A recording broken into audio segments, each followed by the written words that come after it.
When you get into large scale multifamily, it involves other people's money. So you have a fiduciary responsibility and it can feel pretty scary. Welcome back, investor, to another episode of Passive Income Adventures, where we talk about people building their own lifestyle powered by commercial real estate. And I'm so excited for our guest today, Sandhya Seshadri. I met her in person for the first time right after we had both done our first commercial deals. And we just talked about everything under the sun. I felt like there was no topic off limits. And we were really able to connect as moms and as women, as real estate investors, business owners. And I just learned something new every single time I talk to her, and I really value her example because we're very different in a lot of ways and very similar in a lot of ways. And so it's great because we're connecting where we're similar, but we're able to learn from one another where we are different. And so Sandy and I really get into it on this episode, talking about some of those things that other people may be afraid to talk about. We dive into the personal a little bit towards the end. You're not going to want to miss that part. I have some tough conversations that we've had over the years, and we recap some of those for you. Sandhya is a kind of operator that we are very excited to invest with in our fund. Basically, what we do is we find great operators like her who have really conservative underwriting and are really in this to be building a community, a great place for people to live, a great way to earn return on investor capital. One of the things we want to do on this show is put great operators in front of you as a potential investor so that you can get to know them and you can get to know what the industry is demanding to be able to run a great ship and a good project so that you can feel comfortable putting your capital with them. And then our fund finds them and we raise capital to invest in their deals. There's so many rules of thumb with investing, like location, location, location, or you make your money when you buy. But Sandhya really shows us that you make your money by executing the business plan with excellence. You can start with a great deal and a great location and still make nothing of it if it's not run properly. You're definitely going to want to play this one just at 1x because there's a lot of information and technical stuff. You're going to want your notebook to be taking notes on what she's here to teach us, from an engineering and stock trading background to now an active real estate business owner. We get into taxes, cash flows, underwriting, all of that. So you're going to learn a ton. And even better, she makes it fun while you're learning. Hey, Sandhya, thanks so much for being here today. We've known each other for probably, I don't know, I think we met like 4 years. yeah, like in 2020, we were at a conference together and I remember we were going home and saying like, are we like supposed to be at this conference right now? Like, should we be wearing masks? It was like a couple of days before everything shut down. So we've known each other since then. And you've really had a huge impact on my investing journey from your example and your dedication to just excellence. I don't know how else to phrase it, but thank you for being on the show. And Aw. I'm looking forward to diving into more about your story. So, how about you just jump in and tell us about where you came from, where you are, and where you're headed? Thank you so much, Emma. I am so proud of you for launching a podcast, something I've thought about but never actually jumped in and done it. So I've always been a guest. But yeah, I've lived in the Dallas Fort Worth area now for 33 years, and this is my primary market now for real estate. But I moved to Dallas over 33 years ago to come as a student from India. My parents made like 60 bucks a month kind of income, and I dreamt of coming to the United States. And the only way I could was with a scholarship. So Southern Methodist University was kind enough to award that to me. So I landed here with two suitcases and very much on a student income, and started from, the classic American dream of rags to riches kind of story. Right out of college, I got hired here into the corporate world. Like most Asian geeks, I'm an engineer by trade and loved my math. And so problem solving was a lot of fun. And I went into the technical side to begin with in the company, and then they were kind enough to pay for my MBA, which I did part time in the evenings and weekends to grow my financial knowledge so I could get more into the business side there. And I started joining investor clubs, trading stocks for a while. So I've been trading stocks now for over 25 years from that. And what led me to real estate was to find a way to reduce my tax burden, because I didn't have some phenomenal idea to just go start my own business. But real estate, single family rentals, housing is something we all understand. Mhm. But every time I analyzed single family, I felt like with Dallas, the property values didn't appreciate like in your Californias, etc. So every time I analyzed it for margins and stuff, there was only a few $100s that I could possibly make. And I would have to sign a recourse loan for a mortgage with a bank, which means that if I can't make the payments, they could come after all my personal assets. I didn't like that aspect of it. And I did not have a handy person background. I'm great with spreadsheets, but I don't know how to fix something. I don't know if you have a leaky toilet and you're going to call me on Thanksgiving Day. I don't know what to do. Yeah. So I'm going to have to rely on the expertise of a handyman to do that for me. And the problem then is I could get ripped off because I wouldn't know whether a repair costs you a couple of hundred or a couple of grand, to go fix something. And all my little margins would just evaporate. So the idea of a single family rental wasn't appealing, neither was fix and flips. But when someone told me that large scale multifamily is something you could do where you have at least, 70, 80 doors and up, then the properties, financials, because of the economies of scale, can pay for you to have full time staff on site. So that's a maintenance person to handle all these leaky toilet issues and an on site property manager who can take care of all the day to day hassles of leasing and collections and everything else. So that made it a lot easier for me. So I would be an asset manager, like the project management kind of work I did in corporate. And the day to day work of being property management is done by somebody else. And that was appealing. And I had quit the corporate raise to stay home with children, raise them. I even homeschooled them for a couple of years. And after all of that, it just made sense for me to have a lifestyle where I get to pick the hours. Hmm. That was a big reason why this multifamily investing was appealing to me. And the margins were there because you could do large scale deals. And I started out passively. I was a stay at home mom. So all my money from the corporate world was still in my retirement account. And I was able to roll that into an IRA and use that money to invest passively because it's money I wasn't counting on in the immediate future. So I didn't have a whole lot of ready cash available to put into these deals, but the retirement funds was something I could wait a decade to, multiply. So it made perfect sense to start out passively using my retirement funds, build relationships, learn the business, and I made sure they were all in my market, which is Dallas, so that the properties I could go visit them as often as I wanted, even as a passive investor, and just see what was going on, learn from these syndicators. And then I found my first active deal in the second half of August in 2019. And since then, it's been, a couple of deals a year kind of average to where now I've done 26 deals actually as a passive investor and 8 as an active investor. Oh, okay. There's a lot there. I'm trying I'm Mhm. trying to just pick a Yeah. direction with what question to even ask. I think the thing that most impressed me when I first met you was you remember we took a personality test at the conference we were at, Hmm. and I came out as kind of like way out there up in the clouds, just a dreamer, almost a maverick. And I loved how, and then so my husband, he came out as an operator. He was way on the other side of the scale where he's very methodical, very data driven, detail oriented, and he just gets his head down and he Hmm. just gets things done.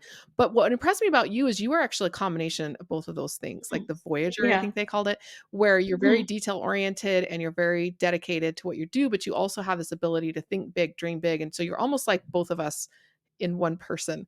And so you're Yeah. at that time you had just gotten started and you were in such a great area. Dallas, it's like the multifamily mecca of the universe. I think. I don't know Hmm. why that is, but it still continues to be an extremely strong market. And your presence there as boots on the ground gave you a different entry than somebody who's living, like you said, in California where the numbers don't work and they're trying to invest out of state, but you were right there in the spot that you needed to be. So how much do you think that your location where you were working your job before and chose to raise your family made a difference in your ability to be an active, hands-on, boots on the ground type of investor? That's what gave me the confidence is that my knowledge of the market, just from having lived in one place for 3 decades, you just know things that, Mhm. you don't think is a big deal, but you know so many little nuances to the streets and the locations and the gentrification of certain areas over others or the crime and where bad things happen kind of level of knowledge. That definitely gave me confidence. It's how I got my first deal is I partnered with two experienced partners, but both located out of state. Mhm. And I literally said, I don't care what my compensation is, just take me on. Let me be your local boots on the ground. I'll do all the work, the grunt work, and you just be the directors, the brains, and I'll be your brawn. Mhm. And that's how I got my first deal. and COVID hit. And so they weren't able to travel anymore. So I could easily visit the property pretty much every day. There was nobody on the road, and I could drive and do all the exterior checks and, walk some vacant units that were not occupied, etc., and check on the property. So I ended up actually learning so much of the hands on asset management because of that. So now that gives me confidence in being able to talk about deals because I've been through it. I've seen it. I've seen what actually means when you say, here's an underwriting, here's the business plan. You go increase rents by doing this, or you decrease your expenses by doing this. And I've actually seen it come to life. So now that gives me confidence in talking about it. So I think that's definitely a competitive advantage to have that local market knowledge. But at the same time, there's a lot of people who, because of their work, maybe they were in sales before, they were entrepreneurs, or they were high level executives, they have a vast network of people with money. So, with large amounts of capital. So, I think that's a great competitive advantage because it's really hard for me to go to someone and sort of raise money, if you will, or raise capital. It's still a very awkward and difficult conversation to have versus somebody with a sales background may not have done even one deal in their entire life. They can come in and pitch to an entire room. So, there's strengths and weaknesses depending on what your background is and where you're from. So, the most important thing I would tell you is partner with people who have complementary strengths. Hmm. And that way, you as a team can be a whole. And when you mentioned my project management kind of background, that's why I was so strong at it, is because I can look ahead and plan ahead and see what things might be in a few years down the road in projects. But I can get down to the details, which we call the critical path. If anything goes wrong with the critical path in corporate, this is what I had to do. I had to deep dive into technical details. But at the same time, I cannot lose sight of the overall big picture of the project. And so you need to understand what is slack in the schedule, etc., to be able to do that. So I've always had those two things in the back of my mind. So, that's definitely a very competitive advantage again for going into asset management because you need to see what happens down the road as interest rates keep going up and taxes and insurance keeps going up. How much of an uphill battle do you have in managing these assets? And therefore, are you better off selling something today than hoping that in April 2024 things are going to be any different? Maybe not. Maybe it's going to be a little worse. So even for the same amount of money your property is earning today, it's going to be a lower price for it in a year's time than now. So what are you better off doing? So be on the strategic side that way, but also the tactical tips for today to, okay, go, did you check these 5 things to find the hidden pennies in the couch to save on your expenses? So you got to do both. And I like how you bring up that you have to have complementary people on your team because Mhm. I feel like I'm a detail-oriented person when I'm the only one in charge, when I'm the only one on the team, when I'm a solo. Like, I gotta do the bookkeeping, I gotta know where all the kids are supposed to be and the doctor's appointments and all that. And I manage Exactly. details, but the second that I can focus on Mhm. something more high level and dreaming and scheming, all of that, I will do. But there are certain things that I feel like I'm a technician at. One is art and the other is copywriting. And so Mhm. when I first got into multifamily, I was like, how is that even gonna help anything? Like, and Mhm. I do have a construction background. We're both from very handy families and we remodel our own houses and stuff. And so I felt like that was that was valuable. But what ended up being the most Mhm. valuable thing was the copywriting and the art as a capital raiser and marketer. And I didn't have any clue when I started at this out that those previous skills would come in handy in my basically my new career. And so in your case, I think one of the things I like about your marketing content is so many people are bashing the stock market, but because you come from a stock market background, you are better at comparing the strengths and weaknesses. So it's almost like getting a team of investments to diversify and leverage the strengths of one against the weaknesses of the other. So, how do you balance? Take us back to those stay at home mom days where you're trading and balancing, like, hey, this isn't doing everything that I need it to do. I need to bring in something else. And how does that kind of come into full circle for you being both a stock and a real estate investor? The biggest advantage of stocks is that it's just you and it's your money and it's liquid. Mhm. So I started at a very young age when I didn't have a lot of cash, and that's when you trade options. But once you get to a certain level and you have the money, whether it's in your 401k funds or real cash, you could actually buy like 100 shares of Amazon or something and just Mhm. sit on it back in the day when it was Yeah. valued at a much smaller level. It was 10, $20 or whatever. So then you can just sit on it kind of thing. So trading that way makes sense because let's just say that you needed money urgently, you could cash it. So I always emphasize the liquidity for anyone trying to get into investments is make sure you have enough liquidity to last you at least 3 months, if not ideally 6 to 12 months of living expenses. What do you have to do? At least a mortgage payment if you have a house. Do you have enough saved up to do that so that if the main wage earner loses their job, etc., you got to do that. But the problem with stocks was the stock market actually did well for several years, which is Hmm. not really a problem other than saying I have to write a very big check every year to the IRS. And so what can I do to change that? And that's when, I spoke with my accountant and he said, you have to be an active real estate investor, which means you have to do a lot of asset management types of activities and prove that you have spent at least 750 hours. In the absence of a W 2, I could do that quite easily. So, it's not even 15 hours a week, times 52 weeks, you're over 750 hours. And that was easy to document just from asset management calls and visiting the property, etc. So I was able to do that because I had the conversation with my accountant. And that's when it made sense for me to also have this real estate bucket so that I could save quite a bit on taxes. So even if I didn't make a lot of money, which I didn't, it was more like 20, 30K kind of money in the first couple of years, but you're saving on taxes. So when you don't dish out such a big check to the IRS, that's also actual money that's also impacting your bottom line in a positive way. So the thing about real estate that's different is that you have to be patient. And when you get into large scale multifamily like I did, it involves other people's money.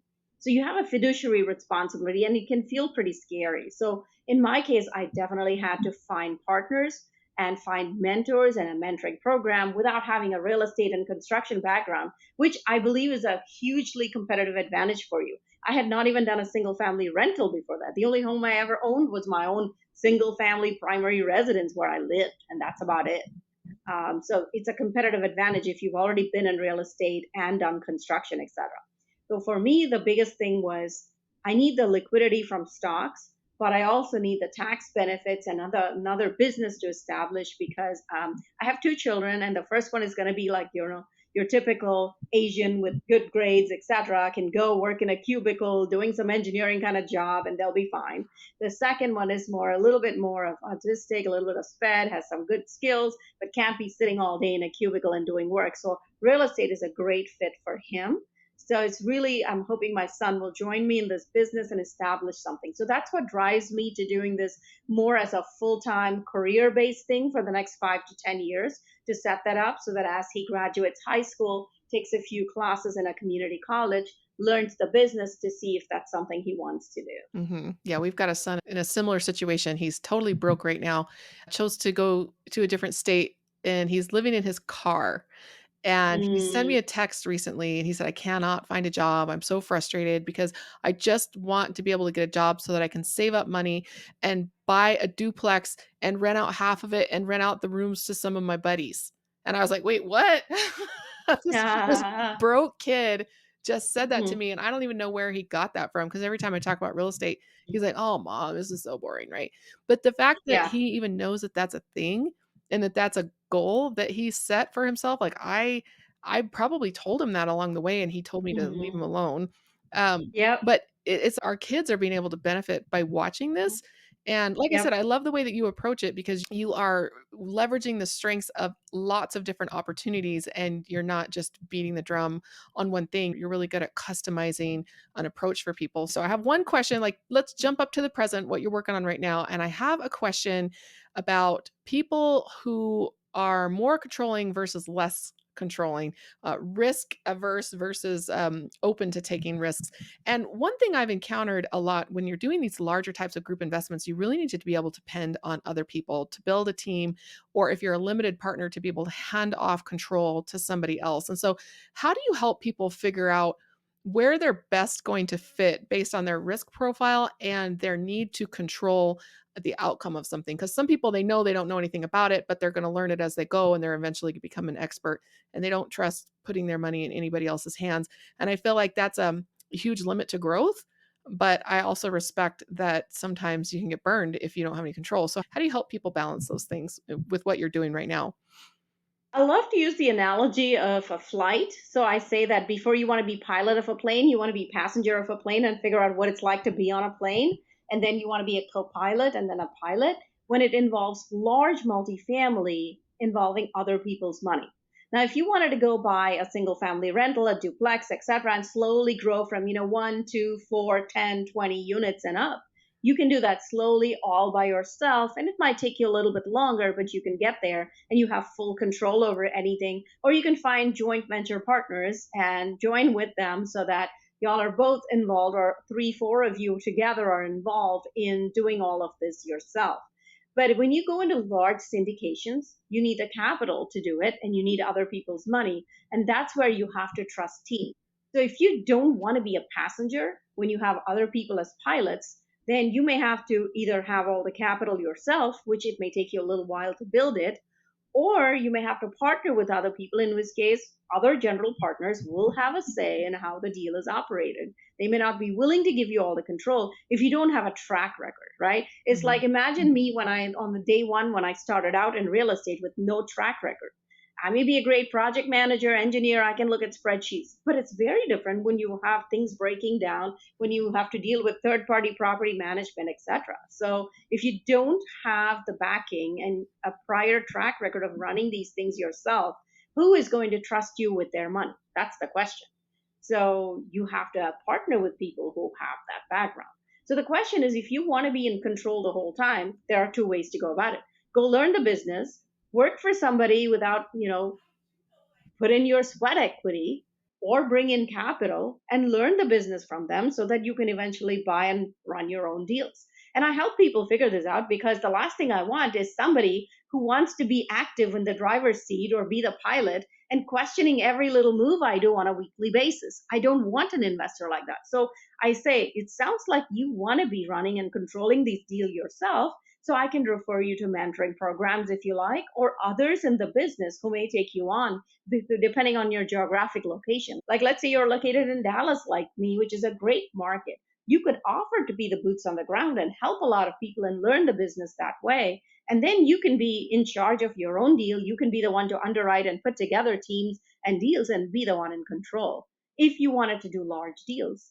Or the traditional path, which is typically single family, duplex, quadplex, and so on. It takes longer, but you can do that yourself too if you want to be the one in control. I find that yes, it takes longer, but sometimes because you own the entire thing and you don't have to slice the pie up, that sometimes it can take the same amount of time to be making the same amount of income. And so for me, I really had to take a step back and look at how I wanted to spend my time. Do I want to spend my time in a niche that I can specialize in and really become an expert at?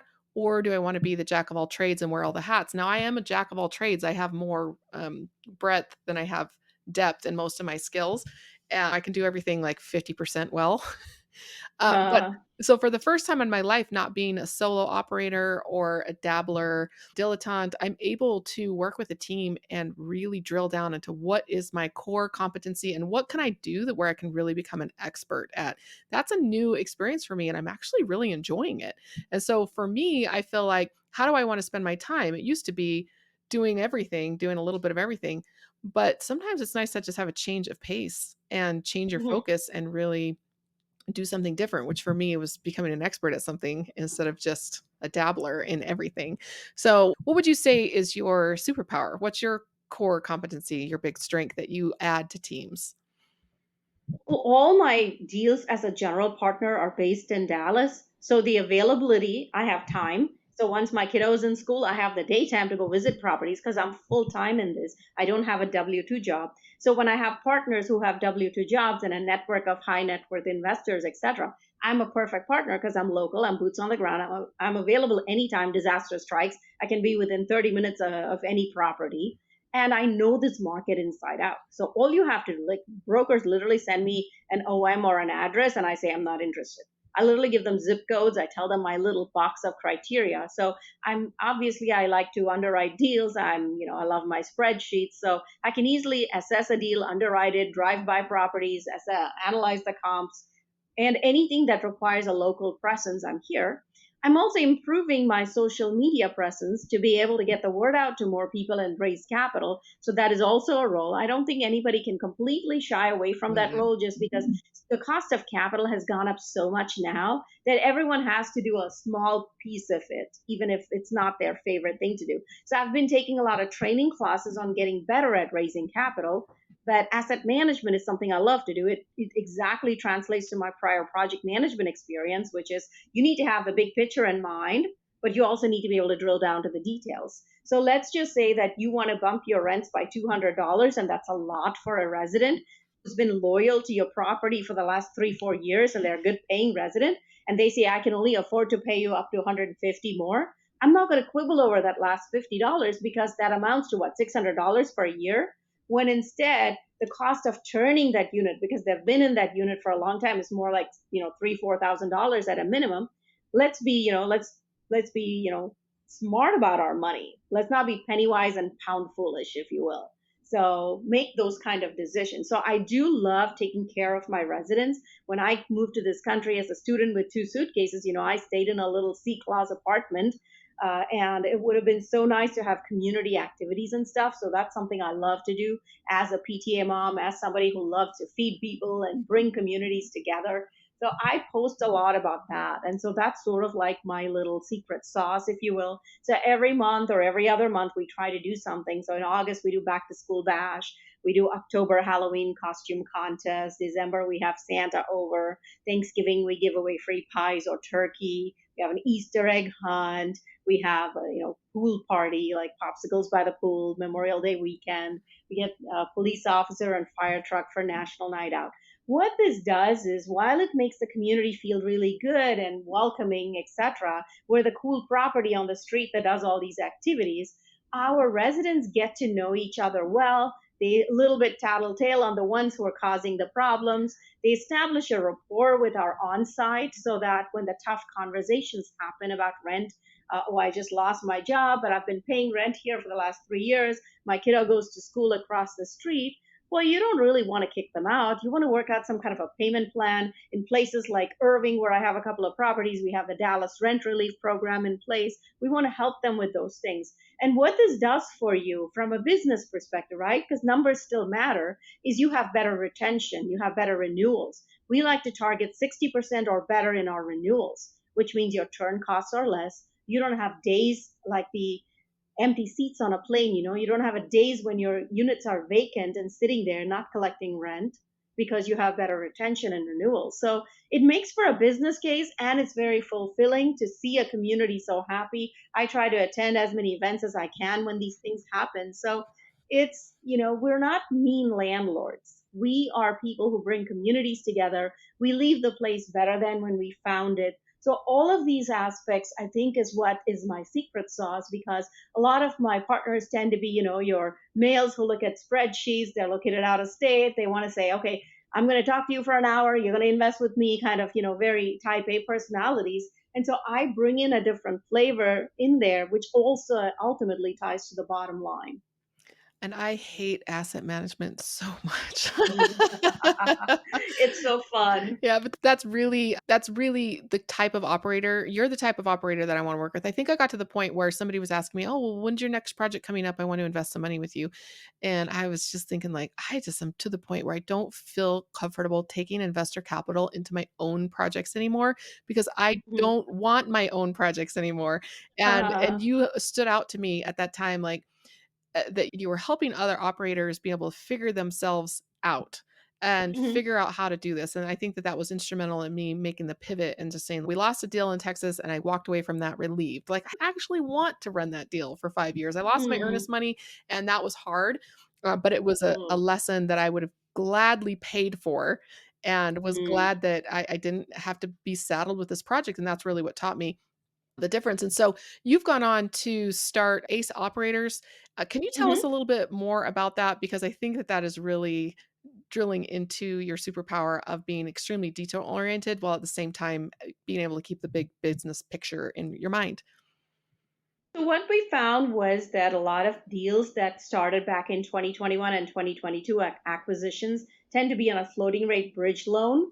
And a lot of people did not get what's called a rate cap with that. Mhm. And then when they did get a rate cap, interest rates were hiked, what, 10, 11 times now? We're in August 2023. So your mortgage more than doubled in some cases. So people never really focused much on operations in the past because you had interest rates and cap rates Mhm. getting compressed. So you could do pretty much nothing with a property and it would go up in value and you could sell it and say, look, I just doubled people's money. You can't do that anymore. And most mentoring programs that I'm aware of kind of talk about it like, you spend all this time planning a wedding or a honeymoon, but you never talk about the real marriage afterwards. So all the focus has been on acquisitions, raising capital, how to underwrite, talk to brokers, do your due diligence. And then it's like, hey, congratulations. Now here are the keys. This is your property. Well, what happens afterwards? What do you have to do day one, day 30, day 90? How do you execute the business plan? How do you rewrite the business plan if things change? What do you do when your unit is on fire or floods or anything else that happens? And I felt that there was not enough of a focus. People were struggling in their deals. So I found this group, and it's a small inner circle group that meets monthly for about 4 hours on Zoom every month. But we have what we call field trips. So we just had a field trip last week where we spent 2 days all day in the lovely 109-degree weather in Texas doing an interior walk of units. And a lot of people only do that at the acquisition phase. We did this at our 1 year anniversary. So once a year, I like to walk every unit in my properties. Whether it's 200 doors, 100 doors, it doesn't matter. And what that teaches you is this is exactly what's happening at your property. This is what we thought we were doing, but this is what the interior actually looks like. Or, oops, we don't have the keys to 10 of these units. Why is that? Did the tenant rekey it? You discover so many things in this process that you otherwise never would. So ACE operators are really to focus on operational excellence to execute the business plan so that you return money to investors, you get close to meeting your initial projections or exceed them so that investors keep coming back. Because ultimately, that's it. What's your actual track record? Did you come through on your projections? And I want to help people because there's no program out there, at least when I started this back in May, that I could find that was focusing purely on asset management. It's so needed, especially right now, because as the mortgage payments go up, so for even Mhm. those projects that have rate caps on them, we've seen significant increases in the mortgage payments. And so even though it's capped out and it's not going up anymore, it certainly is really digging into the operations budget to be able to fix up the outside and make it look amazing when people come in and just take care of things like, I don't know, making it look beautiful, code violations, all of that stuff. Maybe there's a lawsuit that you can't get appropriate representation for because the operations are just not yielding enough because the mortgage payment is so much higher than Mhm. expected. And being able to execute a tight business plan is more important now than ever because I think, in my opinion, based on historicals, interest rates are going to continue to go up. I don't see this as the end of it. People say Mhm. survive till 25, things like that. It'll start to come back down. I think that the economy is still doing well enough that Mhm. we're not going to see rates come down. And so this is just going to continue to be an issue for anything purchased within the last couple of years. And you're probably looking into your crystal ball. Even if I'm wrong, I would rather be wrong.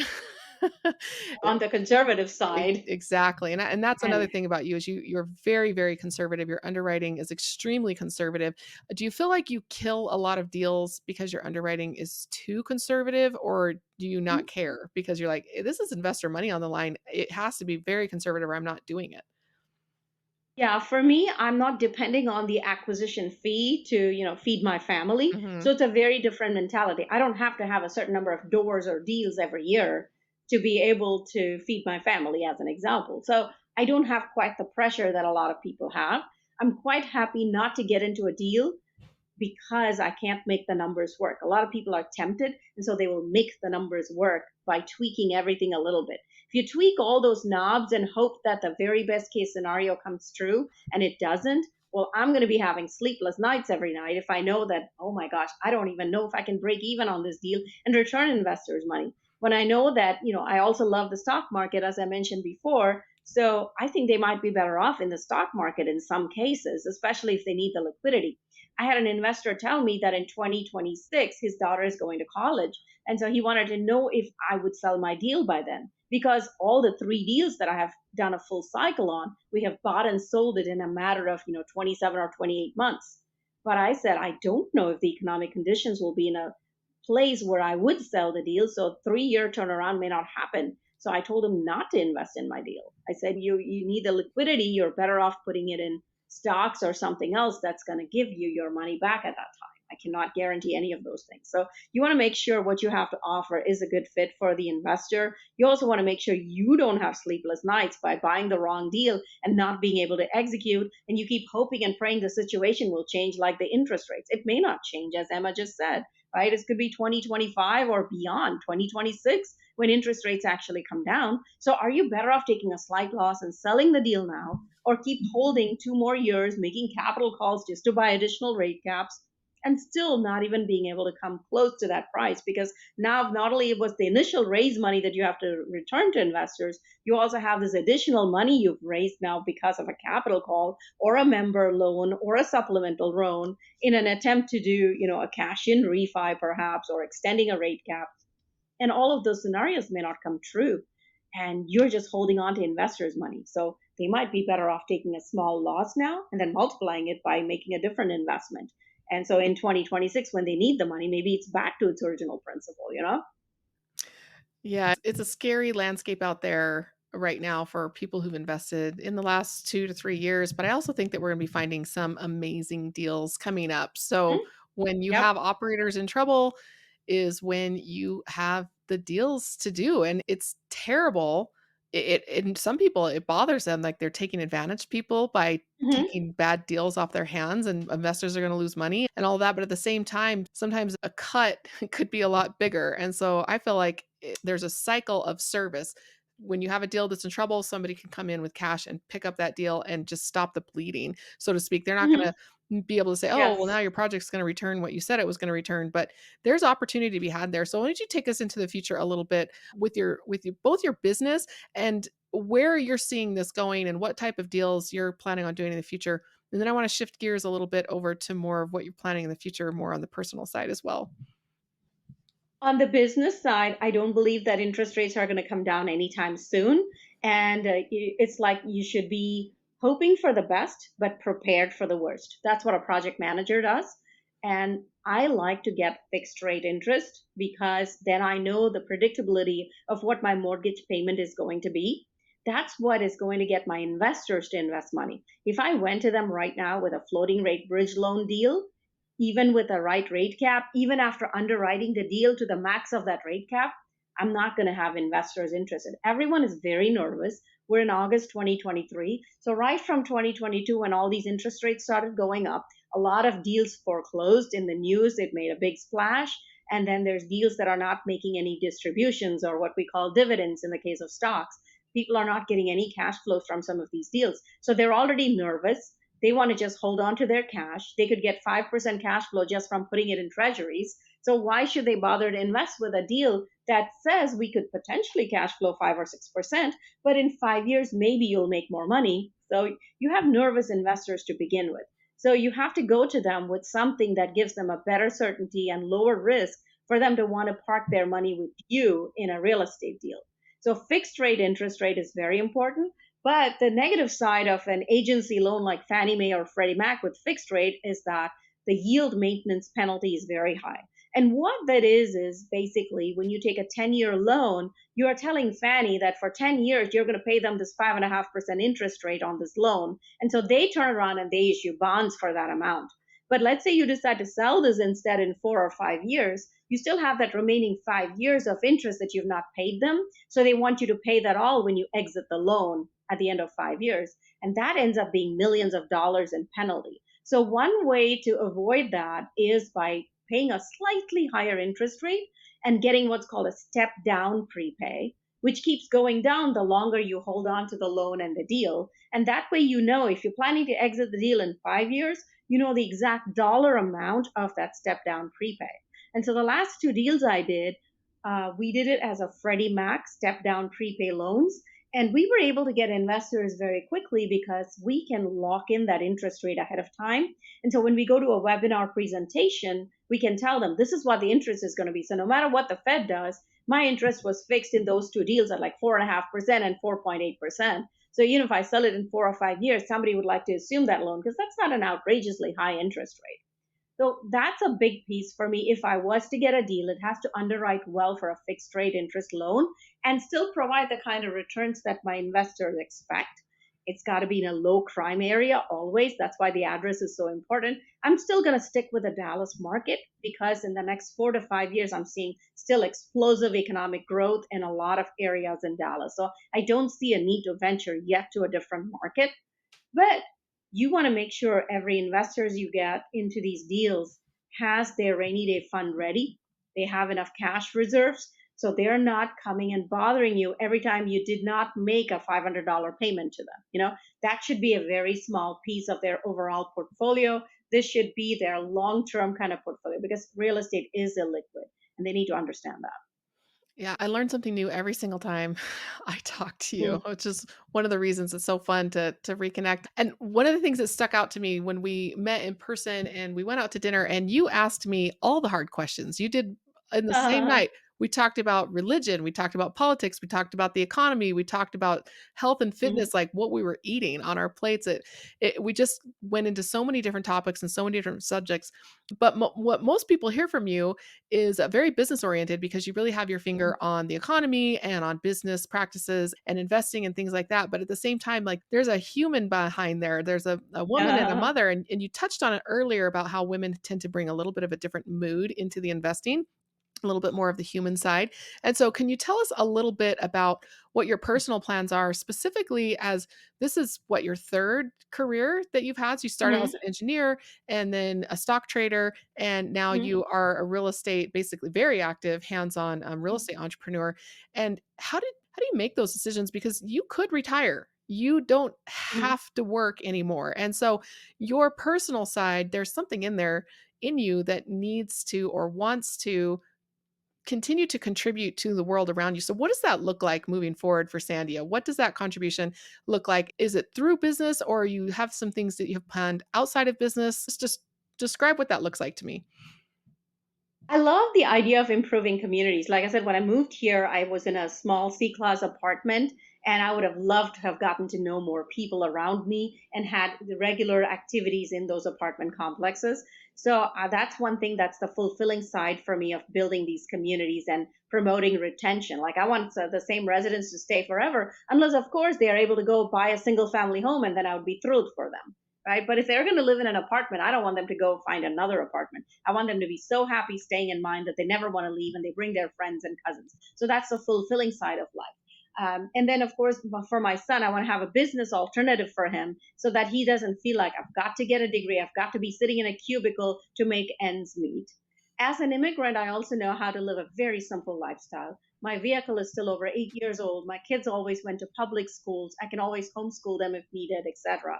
So we're not big spenders. When I travel, I love to travel. Travel is probably my biggest spending, but I'm always looking into travel hacks. I'm always looking into cheaper ways to go. And we always fly coach class. We're not into, first class, etc. So if you see me in a first class seat, it's because I got a free upgrade because of my executive platinum status or something like that.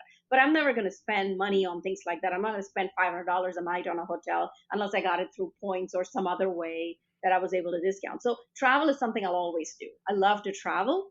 But also in terms of health and fitness side of things, I admired you so much because you stuck to a keto diet. You were just magnificent looking. You're a fitness person. You go doing all these hikes. So you inspire me. So I have a lot of friends like that who inspire me. And so one day I also want to be able to hike, those uphill trails and all of that without just getting out of breath. So that's definitely something I need to work on. But this year, I definitely committed to my fitness. In 2023, the first half, I did not have any new deals. I had to asset manage my existing deals. It keeps me pretty busy. So I focused on my health. I had a bit of a health scare last year. So I really said, I need to get my health together or I won't be around to take care of my family. So health has to be front and center because if you don't have health, all of your wealth is going to be spent taking care of your health. Yep. So, better take care of your health. And so that was a good wake up call for me. I have dropped about 34 pounds to date. And working towards getting to my pre child weight. Now that my oldest is like over 21 years old, I don't have any excuses. It's not like I just had a baby last week or something. So, no more excuses. So, prioritizing my health, having that mental control, and looking up to people like Emma who are so successful having a predominantly keto carnivore kind of diet, which goes very well with my diabetes, which I still have, is important because that's the easiest way to have your sugars under control and to feel energetic and have the time to do more. As far as why I love to do more is because as a stay at home mom, when I quit my corporate to stay home and raise my children full time myself, instead of leaving them in daycare in their early years, I felt very bored. I loved children and they were great, but intellectually it was the most boring thing I ever did. And I'll say this with a lot of satisfaction. It's the truth. And I'm not afraid to admit it. You know how cute it is when your toddler walks around and points to things and discovers life for the first time, or you take them on a train ride? All of that was fascinating, or take them to a zoo. But at the same time, it's mind numbingly boring, and I have no problem saying that. That's what led to me saying, I need to still be part of my investor clubs. I still need to trade stocks. So whenever he's got his nap time or she's got her nap time and early mornings, etc., I can trade away till they wake up and they need my attention. And that's what led me to realizing that even now with real estate, like I'm available to go to all my properties during the daytime while my kiddo's at school. But the minute he's done with school, that 4:30 to 7 p.m. is like our golden hour. I'm not going to go have meetings at that time, and I don't attend meetups in the evenings. And the few conferences I attend on weekends, they tend to be local in the fall and spring when school is in session. But in the summer, I travel a lot. So you'll see me at a lot of conferences over the summers or at spring break if I can bring my son, which I was able to. I was at Best Ever Conference.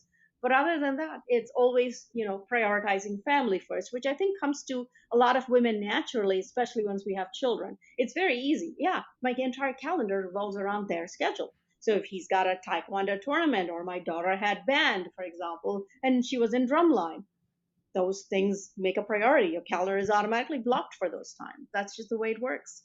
Yeah, that's a benefit of being in charge, honestly. It's like Mm. you have to work a lot, but you have a lot of flexibility in where you can fit other kinds of things in. Having a team where when you have an emergency, they tell you to go take care of your emergency. That's been Mhm. a huge benefit and something that was so enticing to me when I first got the flavor of it. Like when we were buying our first commercial property, also in 2019, my dad passed away and my son was diagnosed with autism the same month, and my partners just said, do what you need to do, go lie in bed, cry, sleep, whatever, we've got this under control. And they completely did. So when I came back and they got me back up to speed and I started contributing again, I thought, wow, that was a very different experience than Yeah. than I was expecting, because I had the freedom to lean on my partners and the freedom of being one of the people in charge. And so you've really been able to build in a lot of flexibility despite how busy you are. And I see you continuing to be able to do that. And there's one thing I want to ask you about, shifting gears a little bit here. I know this is one of the things that we talked about when we very first met. We were sitting at a table and I think I was eating like half a cow, and you said that you were from India, and I'm like, I didn't realize that at first because you don't really have an accent much. And I just looked over there, I'm like, I'm eating half a cow in front of her right now. And so we immediately started talking about religion and nationality, and one of the things you mentioned that really stuck with me was the Indian brain drain, and how when you move to the United States, that's a very common thing, and there's so much poverty in India, and kinds of the solutions and the fixes for that. And and I remember going home and being like, I never even thought about that before from an immigrant's perspective. And so can you just share briefly your thoughts on that and the things that you might be doing to help that situation? I know it's been 4 years since we first had that discussion, but can I tell me what you've learned over the last couple of years? Because I found that topic really interesting. You mean brain drain? Like when the immigrants from India are wanting to basically earn more than $60 a month and moving to other countries like the United States and Canada, and how that is impacting. Oh, yeah. In terms of immigrants, Mhm. I think the United States is one of the most amazing countries in the world that welcomes all immigrants and makes us feel wanted, welcomed. And as long as we contribute to society, we truly have equal opportunity. You won't find that anywhere else. So if you're an immigrant and you're trying to go from India, let's say, to some other country, you'll always be like a second class citizen. Like China's not going to welcome you as one of their own, etc. Versus over here, Texas just welcomed me with open arms and is always here. So I have no problem saying that Texas has embraced me. I mean, Texas is my country. Haha. Actually, it's US, but you know what I It's mean. kind of I its own love country. Texas so much, that sometimes I want to escape this heat, but otherwise, like this is my land. This is my home now. I think that if countries like India are doing a great job with a lot of technology and innovations, etc., and some people want to stay there and stay rooted to their families, etc., and that's important. In my case, I have made my life here and I've spent many more years here now in Dallas than anywhere else in the world. So this is my home. But if there were projects that came up, like when I worked for Texas Instruments, I've gone to India on trips, etc. I still love to travel, as you know. So India is definitely one of my destinations. I still have friends and family there. But as a country, I think they are still generating, whether it's India or China as an example, still generating a lot of brainy kids and that go to college elsewhere in the world, but they do return home and they establish companies at home, etc. From all that they've learned with the Western world, and so much of technology is going there that I can see myself even spending 2 months or 3 months of my life potentially in the future traveling to different countries and keeping, of course, Texas as my home base in the future as far as retirement goes. And, the big benefit in India is things are still relatively inexpensive compared to what I pay for everything here. So I stayed in a nice so called luxury hotel with breakfast included, me and my son. We had like nearly 700 square feet of space to ourselves. I spent barely $60 a night. Something like that here would be like 300, 400 a night. And service is also really nice and cheap there. So I could stay a week there for what I have to spend for one night over here. So there's advantages. But as far as India keeping its brain power, I think they're doing just fine, or China for that matter. A lot of people born there want to stay there. They want to build their companies there, and they can collaborate here and visit the US as often as they want and still go back. And as far as meat and stuff, my husband and my son and my daughter, they eat so much meat and steak in particular that it's insane. They love to grill steaks. My daughter loves to do steak kebabs, etc. I've of course been on a journey to lose some weight, so I don't eat quite as much in quantity, calories, etc. But I keep my proteins up because, as you say, with a keto diet, you got to have your protein and your salads, and have your protein and your greens and you'll be fine. And the carnivore diet is another very popular diet. So I grew up with a family who didn't cook meats in the house, but I've always eaten meat. I've always eaten chicken, and lamb is very popular in India, more so than steak. So we do a lot more of lamb back there, but don't have any problems as far as consuming meats or meats being consumed in front of me or any of that. We go to steak houses. I think that was like the biggest ribeye I've ever had in my entire life.